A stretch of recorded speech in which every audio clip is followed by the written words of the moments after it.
Hi friends, ఈరోజు video ఏంటి అంటే కేరళలో జరిగిన ఒక చిన్న బాలుడి సంఘటన గురించి మనం ఈ వీడియోలో మాట్లాడుకుందాం. ఆ బాలుడి పేరు వచ్చేసి అర్షిత్. ఆ బాలుడి వయసు ఎంత? 1.5 years. ఆ బాలుడి యొక్క తల్లి పేరు అఖిల. అతని తండ్రి కాదు, ఆమె లవర్ పేరు వచ్చేసి అష్కర్. వాళ్ళ తండ్రి ఈ బాబు పుట్టక ముందే చనిపోయాడు. సో ఈమె బాబుని పెంచుతుందన్నమాట. సో ఆ సమయంలో ఈ లవర్ పరిచయం అయినాడు. వీళ్ళిద్దరికి అడ్డు వస్తున్నాడని చెప్పేసి, అంటే వీళ్ళిద్దరి మధ్య విలాసాలకు నెక్స్ట్ ఏదైనా చేసుకోవడానికి ఏదైనా మాట్లాడడానికి ప్రైవసీగా లేదని చెప్పేసి వీళ్ళ లవర్ ఏం చేశాడంటే ఆ బాబుని చంపేశాడు. సో వీళ్ళు తెలివిగా ఏం ప్లాన్ చేశారు తెలుసా? ఈమె అన్నం తినిపిస్తున్నది ఆ బాలుడికి. అన్నం తినిపిస్తున్నప్పుడు సో గొంతులో ఇరుక్కొని చనిపోయాడు, అస్వస్థకు గురయ్యాడని చెప్పేసి హాస్పిటల్ తీసుకెళ్లారు. సో అక్కడ హాస్పిటల్లో జాయిన్ చేసినప్పుడు సో చనిపోయాడు అనమాట. సో నెక్స్ట్ ఏం జరిగింది అంటే పోస్ట్ మార్టం చేసినప్పుడు భయంకరమైన నిజాలు అయితే బయటపడ్డాయి. సో అవేంటి తెలుసా? ఆ బాలుడి ఒంటి పైన 50 నుంచి 51 గాయాలు ఉన్నాయంట. నిజంగా నాకు ఈ విషయం అంటే నేను చూసినప్పుడు, నాకు అందిన సమాచారం ప్రకారం మాత్రమే నేను ఈ వీడియో చేస్తున్నాను. నేను ఈ విషయం విన్నప్పుడు చూసినప్పుడు మైండ్ షాక్ అయిందనమాట. అసలు మనకు ఒక చిన్న గాయం తగిలితేనే అమ్మా అయ్యా అని నొప్పితో విలవిల్లాడిపోతాము. 50 నుంచి 51 గాయాలతో ఆ పిల్లవాడు ఎలా తట్టుకున్నాడు? మరి ఆ పిల్లవాడు వయసు ఎంత తెలుసా? 1.5 సంవత్సరాలు. సో అంటే బంధువులు వాళ్ళు స్నానం చేపిస్తున్నప్పుడు ఆ ఒంటి పైన గాయాలు చూసారనమాట. అది కాక మళ్ళీ 2 చేతులకి ప్లాస్టర్స్ వేసారనమాట. సో అప్పుడు కూడా ఆ గాయాలు చూసినప్పుడు అడిగారనమాట, అసలు ఏమైంది, ఎందుకు ఇన్ని గాయాలు అయినాయి అంటే ఆమె తెలివిగా ఏం చెప్పింది తెలుసా? సైకిల్ దొక్కుతుంటే కింద పడినాడండి. కాదండి, 1.5 year బాయ్ అంత పెద్ద సైకిల్ దొక్కుతాడా లేకపోతే చిన్న సైకిల్ దొక్కుతాడా నాకు తెలియక అడుగుతాను. సరేలే అని చెప్పేసి సైకిల్ దొక్కుతూ కింద పడినాడు అని చెప్పారనమాట. సో వాళ్ళకు కూడా కొన్ని అనుమానాలు ఉన్నాయన్నమాట. అంత చిన్న సైకిల్ దొక్కితే అన్ని గాయాలు అవుతాయా? మరి 2 చేతుల ప్లాస్టర్స్, 2 చేతుల కట్లు కట్టేంత గాయాలు అవుతాయా? మనమే ఒక ఎత్తు నుంచి కింద పడినప్పుడు మనకి చెయ్యో ఏదో ఎరిగినప్పుడు మనకి ప్లాస్టర్ వేస్తారు లేదా బ్యాండేజ్ వేస్తారు. సేమ్ ఆ బాలుడికి అయితే అలానే చూసారనమాట, ఫొటోస్ కానీ వీడియోస్ కానీ. అప్పుడు అనిపించింది నాకు తెలియక ఒక్క విషయం అడుగుతాను. సో మన వేలు వచ్చేసి తలుపు సందులో ఇరుక్కుపోయింది అనుకో, అబ్బా అప్పుడు ఆ నొప్పి మనకి ఎంత భయంకరంగా ఉంటుంది.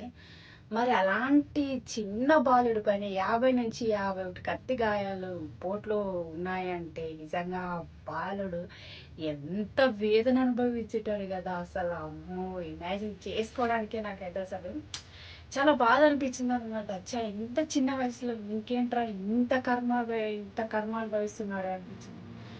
ఈ బాధ ఎందుకు చెప్తున్నాను అంటే, ఇంత పెయిన్ ఉంటుందంటే ఆ బాధ ఎలా ఉంటుంది తెలుసా? పిల్లలు ఏం వాళ్ళని అడగని చెప్తారు.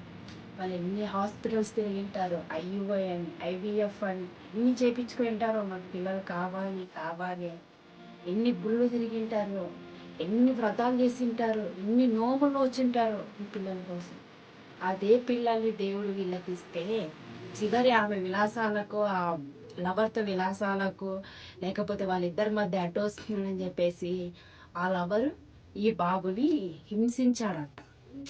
నిజంగా అసలు ఎలాంటి వాళ్ళకు దేవుడు పిల్లలు ఎందుకు ఇస్తాడో నాకు అర్థమే కాదండి.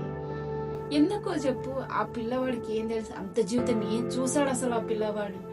1.5 years అంటే మహా అంటే ఇప్పుడు చిన్నగా బుడి అడుగులు వేస్తుంటాడు, ఏదో కొంచెం నడుస్తుండొచ్చు.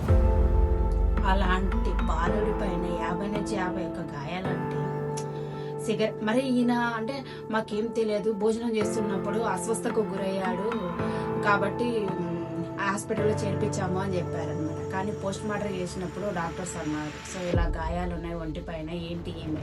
సో అప్పుడు వీళ్ళని అరెస్ట్ చేసినప్పుడు అసలు విషయం బయటపడింది అనమాట. వీళ్ళ అఖిల అమ్మాయితో, సో ఆమె లేనప్పుడు వీళ్ళెవరు అష్కర్ అనేవాడు ఏం చేస్తున్నాడంటే సిగరెట్లతో కాల్చేవాడంట. అసలు మనకు మనసులో వచ్చిందంటే సిగరెట్లతో కాల్చింది. అసలు ఆ బాబుని చూసి చూసి చూసి మా నమ్మి తల్లిదండ్రులు ఒక దెబ్బ అయ్యారు. అటు వీడెవడు ఉండేవాడిని కాల్చేవాడిని. అసలు నెక్స్ట్ కొట్టేవాడు, హింసించేవాడు. అసలు మనిష పశువు. మరి అంత జరుగుతున్న తల్లి ఎందుకు నోరు మూసుకుంటుంది అంటే ఆమె అనుమతితో ఇది జరుగుతుందని అర్థం. నిజంగా చాలా చాలా బాగా ఎక్కడ జరిగింది తెలుసా? కేరళలోని ప్రాంతంలో జరిగింది.